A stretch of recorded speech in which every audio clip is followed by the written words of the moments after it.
مونږ په گورنمنت هاوس ورزو ما د خزو توی دا د ولی خان لور پکې و مال ګورا مزي خزيي پولیسم پریدي ما گورنمنت هاوس تا اسلم خټک گورنر دی والله کم پریدي ویني مونږ به غیرت کې د ثوابای نه هغه خزي راوستي هغه چارخانه باندې پړونی ني هغه چې سر کړی مال ورځي چې پیور مونږ رستو خزي رانه مخ کې چې د میمان خانه ته ورسېدو نو مرتضی خان اے سی پېښور ویل مخکې ځئ ویل اوځو بس پولیس ته داسې اشاره وکړه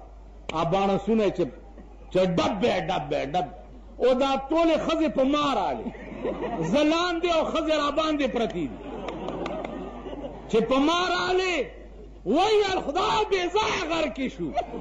ما ټینګې شئ ستاسو خدای بیړي تباه کا